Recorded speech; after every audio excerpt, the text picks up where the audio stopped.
Chapter 2. Wilbur.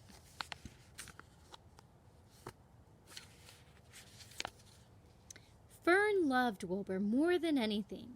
She loved to stroke him, to feed him, to put him to bed. Every morning, as soon as she got up, she warmed his milk, tied his bib on, and held the bottle for him. Every afternoon, when the school bus stopped in front of her house, she jumped out and ran to the kitchen to fix another bottle for him. She fed him again at supper time and again just before going to bed. Mrs. Arable gave him a feeding around noontime each day when Fern was away in school. Wilbur loved his milk, and he was never happier than when Fern was warming up a bottle for him. He would stand and gaze up at her with adoring eyes. For the first few days of his life, Wilbur was allowed to live in a box near the stove in the kitchen. Then, when Mrs. Arable complained, he was moved to a bigger box in the woodshed. At 2 weeks of age, he was moved outdoors. It was apple blossom time, and the days were getting warmer. Mr. Arable fixed a small yard specially for Wilbur under an apple tree, and gave him a large wooden box full of straw, with the doorway cut in it so he could walk in and out as he pleased. "Won't he be cold at night?" asked Fern. "No," said her father. "You watch and see what he does." Carrying a bottle of milk, Fern sat down under the apple tree inside the yard. Wilbur ran to her, and she held the bottle for him while he sucked. When he had finished the last drop, he grunted and walked sleepily into the box. Fern peered through the door. Wilbur was poking the straw with his snout.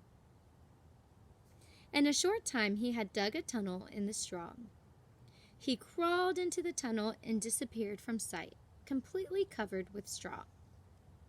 Fern was enchanted. It relieved her mind to know that her baby would sleep covered up and would stay warm.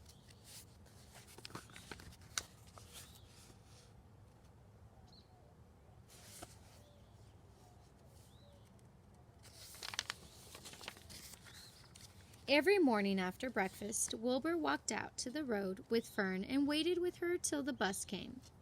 She would wave goodbye to him, and he would stand and watch the bus until it vanished around a turn. While Fern was in school, Wilbur was shut up inside his yard. But as soon as she got home in the afternoon, she would take him out and he would follow her around the place. If she went into the house, Wilbur went too. If she went upstairs, Wilbur would wait at the bottom step until she came down again. If she took her doll for a walk in the doll carriage, Wilbur followed along. Sometimes on these journeys, Wilbur would get tired, and Fern would pick him up and put him in the carriage alongside the doll. He liked this, and if he was very tired, he would close his eyes and go to sleep under the doll's blanket. He looked cute when his eyes were closed because his lashes were so long. The doll would close her eyes too, and Fern would wheel the carriage very slowly and smoothly so as not to wake her infants or babies. One warm afternoon, Fern and Avery put on bathing suits and went down to the brook for a swim. Wilbur tagged along at Fern's heels. When she waded into the brook, Wilbur waded in with her. He found the water quite cold, too cold for his liking. So while the children swam and played and splashed water at each other, Wilbur amused himself in the mud along the edge of the brook, where it was warm and moist and delightfully sticky and oozy. Every day was a happy day, and every night was peaceful. Wilbur was what farmers call a spring pig, which simply means that he was born in springtime.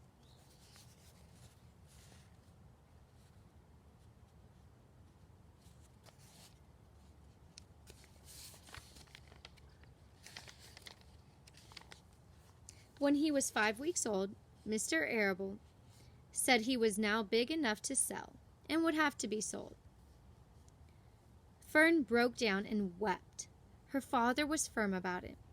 Wilbur's appetite had increased. He was beginning to eat scraps of food in addition to milk. Mr. Arable was not willing to provide for him any longer. He had already sold Wilbur's 10 brothers and sisters. "He's got to go, Fern," he said. "You have had your fun raising a baby pig, but Wilbur is not a baby any longer, and he has got to be sold." "Call up the Zuckermans," suggested Mrs. Arable to Fern. "Your Uncle Homer sometimes raises a pig, and if Wilbur goes there to live, you can walk down the road and visit him as often as you like." "How much money should I ask for him?" Fern wanted to know. "Well," said her father, "he's a runt. Tell your Uncle Homer you've got a pig you'll sell for $6, and see what he says." It was soon arranged. Fern phoned and got her Aunt Edith, and her Aunt Edith hollered for Uncle Homer, and Uncle Homer came in from the barn and talked to Fern. When he heard that the price was only $6, he said he would buy the pig. Next day, Wilbur was taken from his home under the apple tree and went to live in a manure pile in the cellar of Zuckerman's barn.